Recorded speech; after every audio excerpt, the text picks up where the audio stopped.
the prototype presentation of my final year project. My name is Pawan Valinder and I am a final year undergraduate student following a degree in software engineering offered by the University of Westminster. What I've built aims to be a framework which would facilitate end users to design a garden in 2D and visualize the design in 3D view. The framework is capable of importing 3Ds and COLLADA model types, as well as it allows end users to view cost estimation of the garden design. Moving on to the prototype. This is the prototype version we've built using Flex and Sandy 3D engine. Please note that it's just a prototype and everything from the look and feel to inner functionality can be further customized and expanded. As you may notice, the intro screen of the SketchSphere framework is designed to be very simple and easy to use by anyone at any skill level. As this is a presentation of the features, let's run through the entire setup step by step to see what it can do and how it works. This intro screen of the system will pop up a window which consists the name of the drawing and 3 radio buttons are provided to select the flow size of your choice. In this presentation, let's start off by selecting 1000 to 1000, which is the second option, and create the flow. As you can see, a 2D canvas or rather a 2D surface will be loaded, and this will be the design area of the end user. The checkbox here lets you toggle the visibility of grid lines of the canvas, while the horizontal and vertical rulers are placed along sides of the surface, which can help immensely when you need to align objects. The rulers can be hanged from centimeters to inches and vice versa from the drop-down placed here. The switch button here changes the 2D surface to a 3D surface, giving a whole new look, and as you can see, a 3D terrain will be placed in the middle. The navigation panel here consists of several buttons to perform various movements of the camera, as you can see the zoom functionality, for example. Let's talk about the usage of each button further down the line. Getting back to the 2D surface, 2D textures which represent 3D models are loaded here, and a drop down of categories lets you filter them of your choice. In addition, several other textures like grass and for terrain elevation and devaluation textures are provided in these 2 containers. Okay, let's start off by designing the ground. To begin with, drag and drop a grass of texture from the relevant container. For an example, I will use this texture. As you can see, a container is loaded here with the name of the texture and 3 buttons to remove.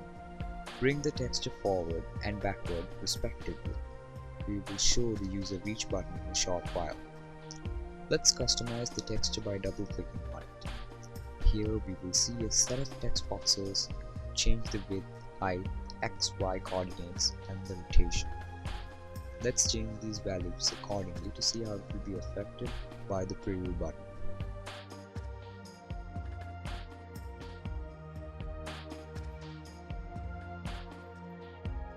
Additionally, a checkbox is provided which will resize the texture to fit the flow. Let's click on Save to save the changes. Now let's click on the Float Up Down panel, which will consist of 4 sample images that helps to modify the 3D terrain. After placing it to the ground, double click to open the pop-up window, just like how we did before. But here we have 2 radio buttons to select whether a user needs to raise or lower the terrain.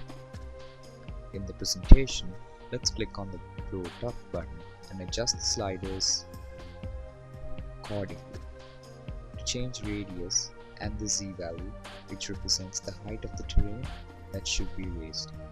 In order to make changes, let's click on the switch button. We need to now apply what we have designed in the 2D surface as well as 3D terrain. This is done by clicking the Apply Texture button, and as you can see, the design will be applied exactly the same.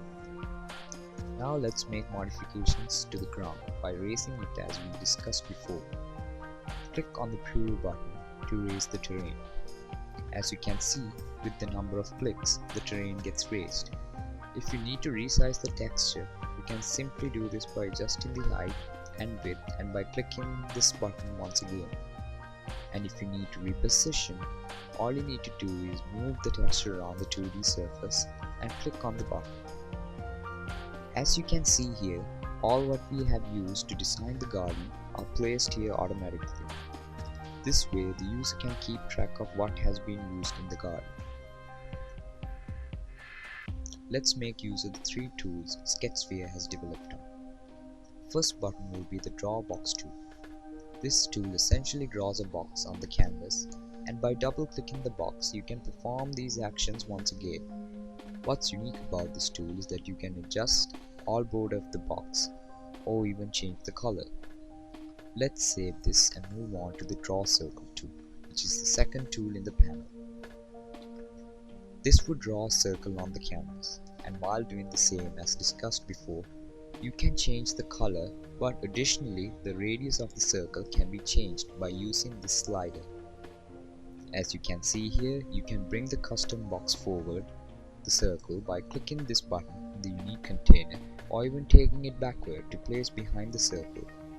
If you need to remove a texture, you can simply do this by clicking the remove button.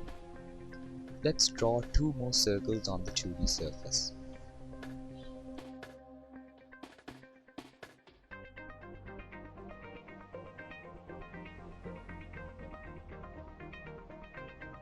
The final tool in the panel is the freehand tool, which lets you draw as you wish. As you can see here, you can adjust the color and the pointer weight and draw around the circle. Let's apply the modifications on the 3D canvas. As described before, we can move the camera around the environment by using navigation buttons placed here. Now, it's time to put some 2D objects. As you can see here, all you need to do is just drag and drop these objects on the 2D surface. Let's switch to 3D to see the changes. There you go. All models are placed exactly as designed in the 2D surface without having to worry about any 3D knowledge. Let's continue designing by placing another object.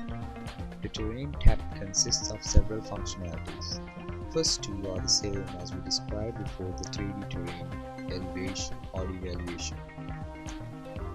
But the only difference here is that you can perform manual adjustments when you are focused on the 3D surface. Please have a close look on the 3D terrains to see the changes. You can improve the quality of 3D terrain by clicking the plus button or even decrease it by clicking the minus button. What we have here is the feature to add an additional face to your garden, which lets you upload an image of your choice, for example, a house, so that you can view your garden at your doorstep.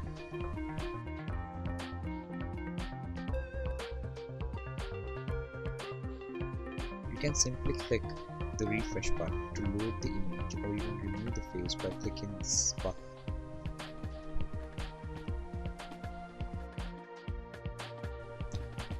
As you can see, this is where the image has been stored. Adding a new image is simple as replacing the image.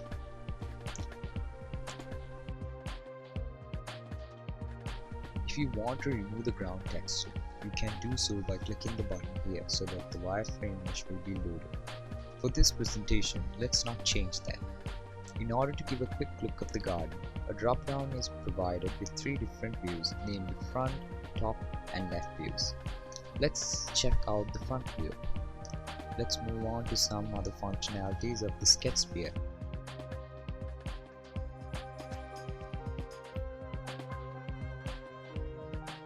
Create flow button here lets you create a new drawing if you want to discard changes and start a new drawing. Next button lets you have a quick overview of a particular model and its details such as category and price. Project SketchSphere holds all these data in individual XML files. The file structure will look like this. In addition to the navigation buttons described before, this button will pop up a window which has settings to change all angles of the camera both locally and globally of the 3D surface. Sliding these would automatically change the camera values. Another important feature of Project SketchSphere is the exporting of the 2D plan. As you see here, by clicking this button, it will pop up the Explorer window to save the image in the desired location. However, the design can be viewed like this. Finally, let's see how cost elimination is done. By clicking this button, it will pop up a window with a list of models used in the garden. Here we have the price per square foot as well as the price calculated for each texture considering the changes made. The final price of the garden is shown here. I hope the presentation was clear enough. In order to take this project forward, we need your help. To share your ideas on this project, please visit www.sketchsphere.com/evaluate or click on the link below or just fill the evaluation survey. This will help us immensely. Thank you for your time.